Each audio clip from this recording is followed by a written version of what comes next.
విద్యుడేవో బాబా అచలేవో బాబా బాబా ఇది దేవో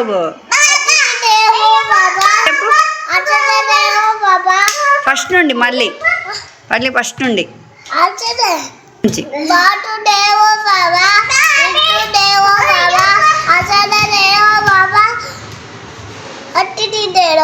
very good. Hi friends, ఎలా ఉన్నారు? అందరూ బాగున్నారా? మీరు బాగుండాలి, మీతో పాటు నేను మీ శ్రీకాకుళం అమ్మాయి. చాలా అంటే చాలా చాలా రోజుల తర్వాత మళ్ళీ నేను యూట్యూబ్లో వీడియోస్ అప్లోడ్ చేశాను.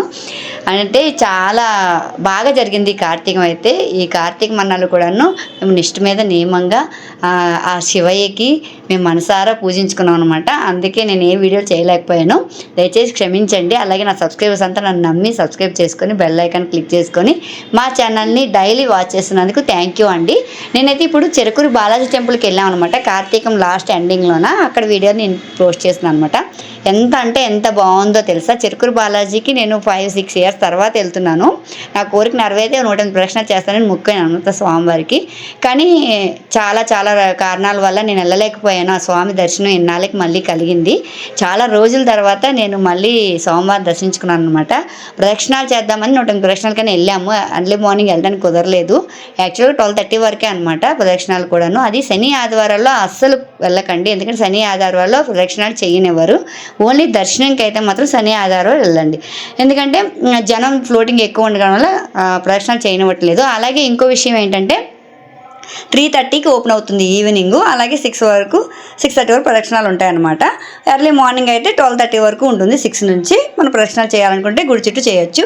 మన గుడి చుట్టూ కూడాను మనకి గిరి ప్రదక్షిణలాగా పెట్టారనమాట. అక్కడైతే పంతులు గారు ఏం చెప్తున్నారంటే 11 ప్రదక్షిణాలు చేస్తే మీరు 108 ప్రదక్షిణాలు లోపల చేసినట్టే స్వామివారికి అని చెప్తున్నారు. కానీ మన మనసు అయితే ఒప్పుకోదు కదండి.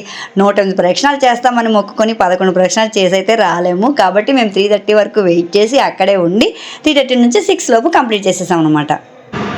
ఇలా మేము 12:30 నుంచి అక్కడే కూర్చోకుండా కథ తినేసి అక్కడ ఏవేవి ఐటమ్స్ యూనిక్గా ఉన్నాయో కొద్దిగా రికార్డ్ చేసుకుందాం అని చెప్పి వెళ్ళానమాట.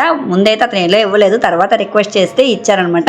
కానీ ఇవన్నీ చూస్తుంటే నాకు చిన్నప్పుడు చాలా గుర్తొచ్చాయి. ఎందుకంటే మేము చిన్నప్పుడు వీటితోనే చెక్కలతోనే ఆడుకునేవాళ్ళం. ఇప్పుడు అంతా ప్లాస్టిక్ మయం అయిపోయింది. కానీ అంతకుముందు ఇవే ఉండేవి. చిన్నప్పుడు చాలా సరదాగా చాలా ఫన్నీగా కనిపించేవి ఇవి. రుబ్బు రోళ్ళు అనగా, తర్వాత దంపుడు తెంచేవి, తిరగళ్ళు, అట్లా చిన్న చిన్న ఐటమ్స్తో మేము ఆడుకునే వాళ్ళం సరదాగా. ఒక కిట్టులా ఉండేదనమాట. ఆ కిట్లో అన్నీ ఉండేవి అనమాట.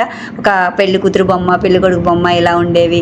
తర్వాత చాలా అంటే చాలా ఐటమ్స్ ఉండేవి. గరిట్లు, చిన్న స్పూన్లు, ఇవన్నిటితో ఎంత సరదాగా ఆడుకునే వాళ్ళము. మళ్ళీ నాకు చిన్నప్పుడు అంతా గుర్తుకొచ్చేసింది. మళ్ళీ చిన్నపిల్లలు అయిపోయాను అనమాట. ఆ ఐటమ్స్ కొద్దిగా కాస్ట్ ఎక్కువగానే ఉన్నాయని చెప్పొచ్చు, ఎందుకంటే అక్కడ దొరికేవి కదండి, అందుకని కాస్ట్ ఎక్కువే ఉంటాయి. కానీ అయితే చాలా అంటే చాలా హ్యాపీనెస్ అనిపించింది. చూస్తేనే నాకు చాలా హ్యాపీ అనిపించింది. మీరు కూడా చూస్తారని చెప్పి ఈ వీడియో తీశాను. అంటే ఈయన ఒక్క దగ్గరే అన్ని ఐటమ్స్ ఉన్నాయి, ఒక్క షాపే ఉంది. చాలా అంటే చాలా బాగున్నాయి. చిన్న ఉయ్యాళ్ళు, అలాగే పిల్లలు వస్తే అసలు మొత్తం కావాలంటారేమో అంత అన్ని బొమ్మలు ఉన్నాయి. చాలా అంటే చాలా చాలా చాలా నచ్చాయి నాకైతే. ఆ తర్వాత మాకు ఇవి చూసిన తర్వాత కొద్దిసేపు అయిన తర్వాత 3:30కి మాకు లోపలికి ఎల్లో చేశారనమాట. అప్పుడు కూడా కొంతమంది లైన్ కట్టారు.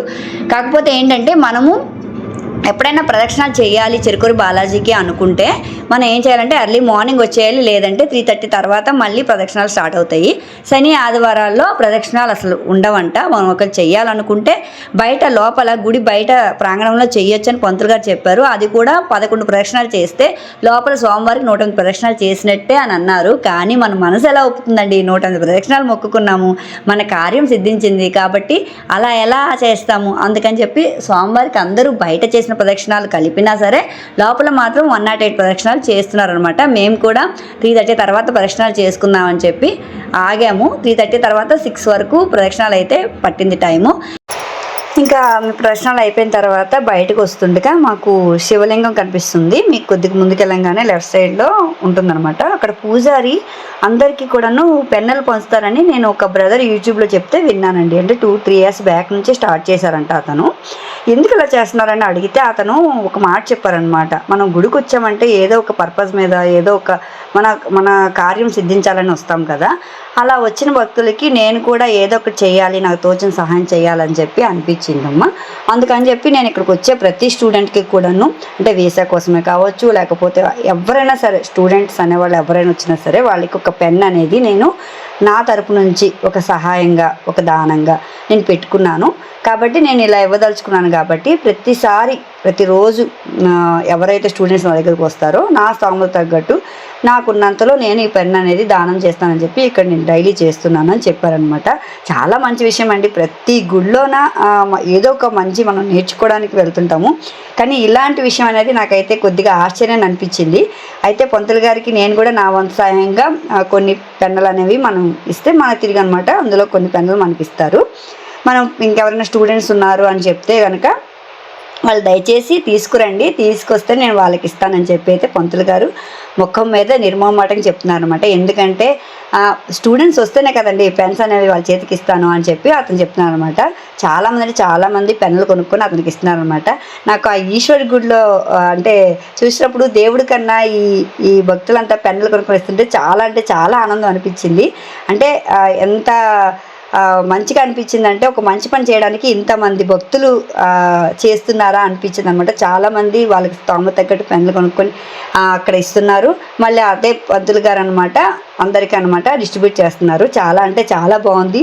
ఏ గుళ్ళోని జరిగిన ప్రత్యేకత ఈ గుళ్ళో నాకు అది కనిపించింది. అందుకని మీతో షేర్ చేసుకుందామని నేను ఈ విషయాన్ని చెప్తున్నాను అనమాట. ఎప్పుడైనా మీరు కూడా చిలుకూరు బాలాజీ టెంపుల్కి వెళ్ళిన తర్వాత మీకు లోపల పెన్స్ అనేవి స్టాల్స్ ఉన్నాయి, అమ్ముతున్నారు. అక్కడైనా కొనుక్కోవచ్చు, లేదా మీరు ఇంటి దగ్గర నుంచి పట్టుకెళ్ళవచ్చు.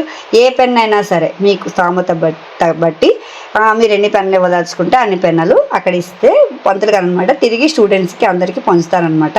చాలా బాగుంది, చాలా నచ్చింది నాకు. ఇలా బయటకు వచ్చిన తర్వాత ఆంజనేయ స్వామి టెంపుల్ ఉందన్నమాట. మీకు లెఫ్ట్ సైడ్లో కనిపిస్తుంది. ఆ గుడి దగ్గర కొద్దిగా ఆవులు ఉంటాయి, అలాగే కుక్కలు ఉంటాయి. మీకు ఏమైనా దానం ఏమైనా చేయాలనుకుంటే అక్కడ చేయొచ్చు. ఇక్కడ చెట్టు ఉంది కదా, ఇక్కడ చెట్టు దగ్గర అయితే చూడండి ఎలా దీపాలు పెట్టేసి తగలబెట్టేస్తున్నారో.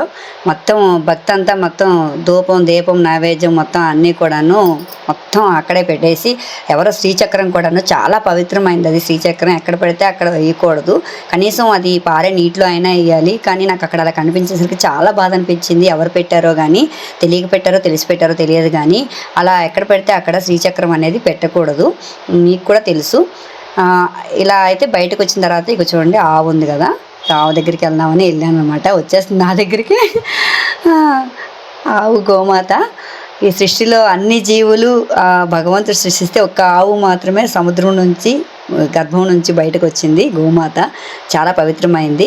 ఇక బయటకు వచ్చినాక ఈ చెట్ల దగ్గర అనమాట అందరూ దీపాలు వెలిగిస్తున్నారు.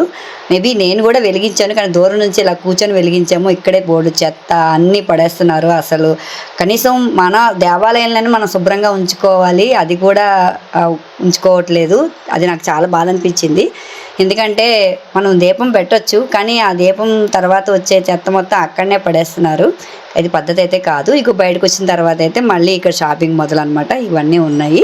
మనకి ఏదైనా కావాలనుకుంటే అక్కడే కొనుక్కోవచ్చు. మనం కొంటేనే కదా అండి వాళ్ళు కూడా బతికేది. ఇంత రేటా అంత రేటా అని మనం కొనకుండా ఉంటే వాళ్ళు కూడా ఎక్కడి నుంచి వస్తాయి డబ్బులు. అందుకని చెప్పి కొద్దిగా రేట్ ఎక్కువ చెప్తారు, కానీ మనం బేరమాడి తీసేసుకోవచ్చు. ఇలా అయితే చాలా వెరైటీస్ అయితే ఉన్నాయి. అక్కడ బియ్యపు గింజం మీద నేమ్స్ రాస్తారు, అలాగే చెక్కలతో చేసిన వెరైటీస్, తర్వాత ఫ్రేమ్స్, ఫొటోస్ ఇవన్నీ కూడా కనిపించాయి అనమాట. అవన్నీ చూడంగానే మనసుకి ఎంతో హాయి అనిపిస్తుంది కదా. మనం గుడిలో ఎంతసేపు ఉంటామో కానీ బయట కూడాను అంతకన్నా ఎక్కువసేపు ఉండాలనిపిస్తుంది ఇవన్నీ చూస్తుంటే.